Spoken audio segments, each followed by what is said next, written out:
Putin की भारत यात्रा से पश्चिमी देशों में खलबली मच गई है। नेटो देशों ने पुतिन के भारत दौरे पर नजर रखने का ऐलान कर रखा है।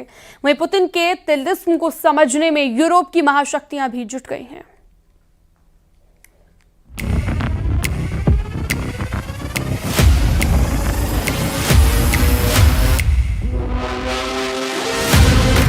व्लादिमीर पुतिन खास दोस्तों के लिए किसी फरिश्ते से कम नहीं, वहीं दुश्मनों के लिए वो सबसे बड़ा तिलिस्म है।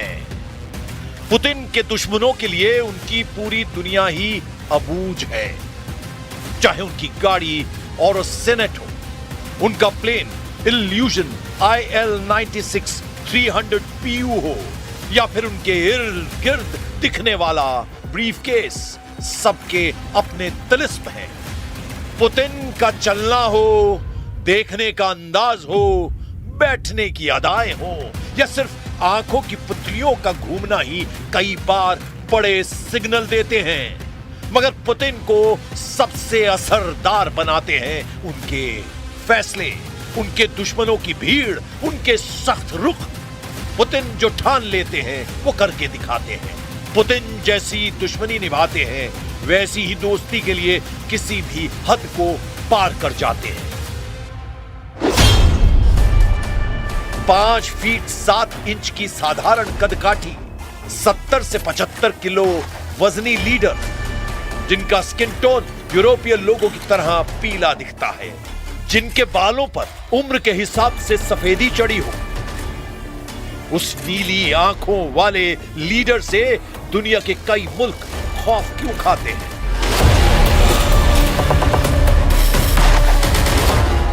पुतिन को सर्वशक्तिमान क्यों कहा जाता है? सिर्फ दिलेरी भर इसकी वजह तो नहीं, सिर्फ सबसे बड़ा एटमी हथियारों का गोदाम भर इसकी वजह नहीं, सिर्फ अमेरिका से टकराने की जुर्रत भर इसकी वजह नहीं। पुतिन ऐसे दौर में सब पर भारी पड़ते हैं जब कई मुल्कों में तानाशाहों का सिक्का चलता है। ऐसे सुप्रीम लीडर भी पुतिन से सिर्फ दोस्ती की दुआ मांगते हैं, जिन्हें सनकी का तमगा दिया जाता है। तो इसकी वजह है रूस जैसे सुपर पावर पर पुतिन की जबरदस्त पकड़। पुतिन 25 साल से रूस के सर्वे सर्वा हैं, आगे भी जब तक चाहे बने रह सकते हैं। साल 1999 में पुतिन रूस के प्रधानमंत्री बने। साल 2000 में उन्होंने राष्ट्रपति का चुनाव भारी बहुमत से जीता। इसके बाद उन्होंने 2 बार 4-4 साल के कार्यकाल पूरे किए। फिर नियमों के चलते उन्होंने दिमित्री मेदवेदेव को राष्ट्रपति का चुनाव जितवाया। उन 4 सालों में पुतिन ने प्रधानमंत्री पद संभाला। फिर 2012 में पुतिन ने सत्ता में एक बार फिर वापसी की और अब साल 2036 तक अपने पद पर बने रह सकते हैं।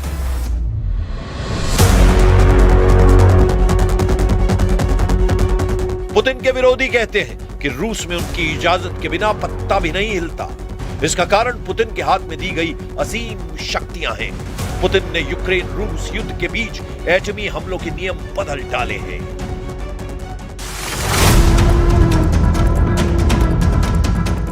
यानी रूस से एटमी खतरा सिर्फ यूक्रेन भर को नहीं, उन देशों को भी है जिन्होंने यूक्रेन का युद्ध में साथ दिया है, जिन्होंने यूक्रेन को हथियार दिए हैं, जिन्होंने यूक्रेन की किसी भी तरह मदद की है। उन्हें पुतिन का परमाणु क्रोध झेलना पड़ सकता है। सबसे खतरनाक बात यह है कि अगर पुतिन ने न्यूक्लियर हमले का मूड बना लिया तो उन्हें रोकने का अधिकार भी किसी के पास नहीं है। रूस की परमाणु नीति के मुताबिक परमाणु हथियारों के इस्तेमाल का फैसला सिर्फ राष्ट्रपति पुतिन ले सकते हैं। इसीलिए उनके पास हमेशा एक खास न्यूक्लियर ब्रीफकेस रहता है, जिसे रूसी मीडिया में चेगेट ब्रीफकेस के नाम से जाना जाता है। यह ब्रीफकेस पुतिन को रूस की सभी न्यूक्लियर फोर्सेस से जोड़ने वाला कमांड एंड कंट्रोल नेटवर्क होता है। साथ ही रूस के जनरल स्टाफ वैलेरी गेरासिमोव और रक्षा मंत्री भी इस नेटवर्क के तहत न्यूक्लियर कंट्रोल से जुड़े होते हैं। अब यह समझिए कि पुतिन ने अगर एटमी हमले का मूड बना लिया तो उन्हें क्या करना होगा। सबसे पहले पुतिन को चेगेट ब्रीफकेस से लॉन्च ऑर्डर जारी करना होगा।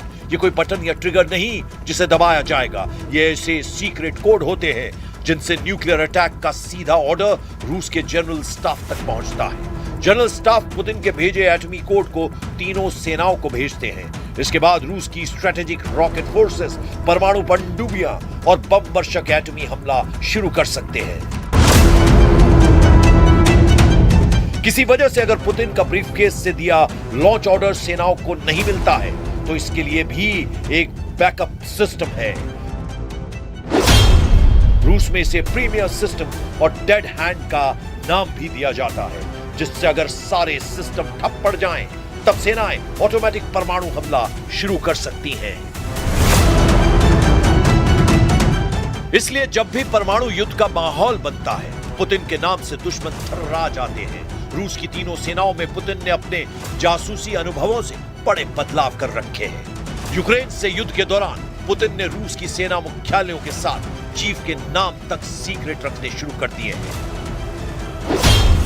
रूस में सशस्त्र सेनाओं का सर्वोच्च सैन्य command general staff of Russian armed forces general staff होते हैं।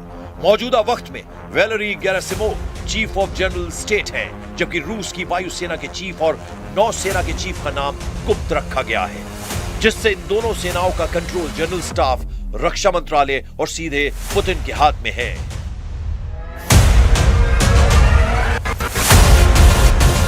रूस की सेनाओं के जनरलों के नाम सीक्रेट रखने के साथ ही उनके रैंक और तैनाती में लगातार बदलाव किए जाते हैं। सेंसिटिव मिलिट्री कमांड के कमांडर का नाम भी रूस सीक्रेट रखता है। रूस में पहले 4 कमांड थी, इन्हें अब 5 कर दिया गया है। रूस में मार्च 2024 के बाद से कुल 5 मुख्य मिलिट्री डिस्ट्रिक्ट हैं। पहला मॉस्को मिलिट्री डिस्ट्रिक्ट सेना मुख्यालय है, जहां से क्रेमलिन और राजधानी क्षेत्र की सुरक्षा की जाती है। मई 2024 से मॉस्को मिलिट्री के कमांडर जनरल सर्गई कुज़वलेव है। दूसरा लेनिनग्राद मिलिट्री डिस्ट्रिक्ट, जहां से उत्तर पश्चिमी रूस यानी सेंट पीटर्सबर्ग, बाल्टिक क्षेत्र, आर्कटिक क्षेत्र की सिक्योरिटी की जाती है। अभी लेनिनग्राद के कमांडर येवगेनी निकिफोरोव है। रूस का तीसरा सेंट्रल मिलिट्री डिस्ट्रिक्ट है। इसमें उराल वोल्गा उत्तरी साइबेरिया का इलाका आता है, जिसकी कमान जनरल एंड्री मार्डविचव के पास थी। रूस का चौथा दक्षिणी मिलिट्री डिस्ट्रिक्ट है, जिसका जिम्मा दक्षिणी रूस, काला सागर, नॉर्थ काकेशस और यूक्रेन से विवादित हिस्से की सुरक्षा है। 2024 से यहां के कमांडर का नाम उजागर नहीं किया गया है। रूस का 5वां पूर्वी मिलिट्री डिस्ट्रिक्ट है, जहां से प्रशांत महासागर और साइबेरिया की सिक्योरिटी की जाती है। इसके कमांडर जनरल एंड्री इवानिएव है।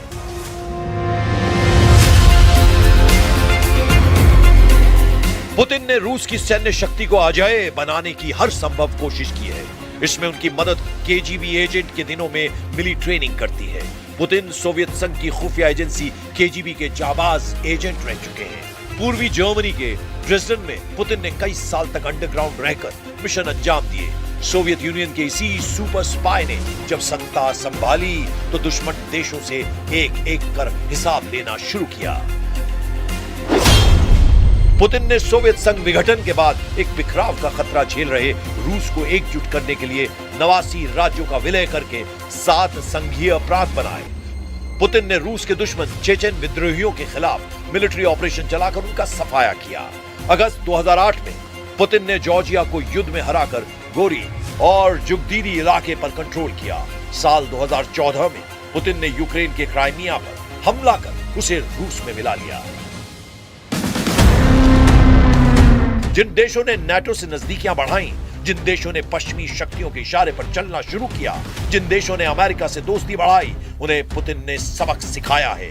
यूक्रेन से रूस के युद्ध की वजह भी उसकी नाटो में शामिल होने की जिद है। पुतिन नहीं चाहते हैं कि नाटो का विस्तार रूस तक हो। पुतिन नहीं चाहते कि रूस का सोवियत यूनियन जैसा इतिहास हो। इसीलिए किसी भी खतरे को देखते ही पुतिन एक्शन में आ जाते हैं। लेकिन यही पुतिन दोस्ती की मिसाल भी कायम करते हैं। भारत के लिए पुतिन के दिल में खास जगह है। प्रधानमंत्री नरेंद्र मोदी को पुतिन कितना सम्मान देते हैं, इसे तस्वीरें खुद बयां करती हैं। इसीलिए पुतिन पर टिट फॉर टैट वाली कहावत सटीक जमती है।